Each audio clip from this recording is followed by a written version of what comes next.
Alam mo, ang pinakamasaya na mangyari sa isang nanay, yung kanyang baby, may nagmamahal. Totoo lang. Nalulungkot ako pagka nakakita ko ng anak na babae na walang asawa. Siyempre lahat ng nanay gusto in love din yung anak niya. Yung settled ba? Ganun. Saka the more important thing is mahal siya ng asawa niya. Nire-respeto siya. Iniisip yung future niya, yung likes niya, sinasupport siya. Yung ginagawa siyang second to God, di ba? Tapos yung asawa mo, you put her to a position na respetado kasi that's your obligation. Because when you do that, it reflects on you. It shows that the husband is good, di ba?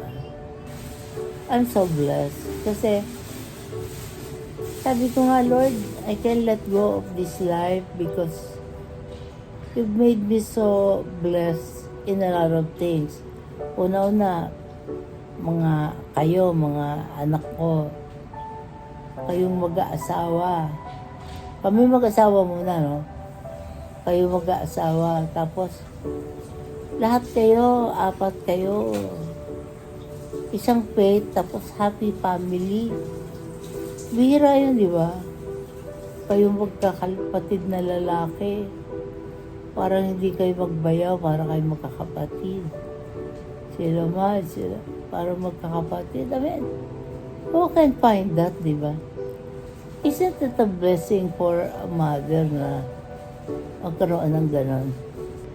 Kaya ako happy ako. Sabi ko nga kay Kamal, don't worry anak.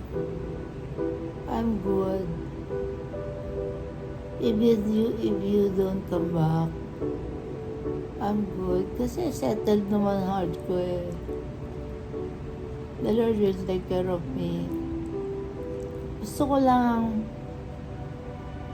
ang eulogy ko yung celebration of life. Yung how I've been happy as a mother. Oh, because I have son and sons-in-law, daughter and daughters-in-law, who are now my sons and daughters. No discrimination. Parang, whether your blood is O, A, B, diba? You're accepted in the L family.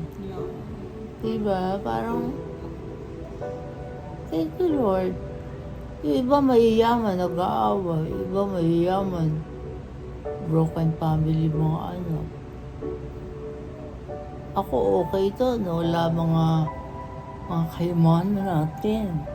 Asyenta, nawala yun. Pero we got what money cannot buy. We got what the world wants, family, happiness, joy. Opportunity, you know? I'm so blessed, anak. I'm so blessed having you. God gave you si Richard, si Madge, si Pilay. Perfectly fit. Like gloves to your hand. Na you were given by God. Thank you, Lord. Maliliit pa mga bata, gusto ko sila happy. Siyempre, alam mo, ayaw mo makita anak mo na nagduro sa yung makita mo mata nila malungkot. Ayaw ko na.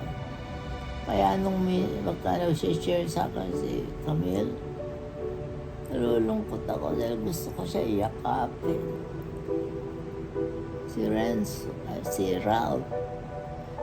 Ay sabi ko, Lord, at least hugging my grandchildren and children when they are sad and they are happy. Yung gano'n, yun ang mamimiss ko. Yun ang mamimiss ko, mahag tayo. Pero if this is the price to pay for having all those blessings na lumabas kayo ng Pilipinas before Trump,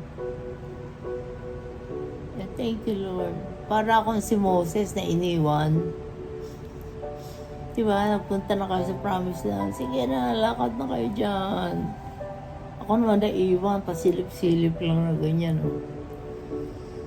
Pero, thank you, Lord. Diba? Niligtas mo yung tao ko mga people ko You gave them a chance to live a happy life. Thank you.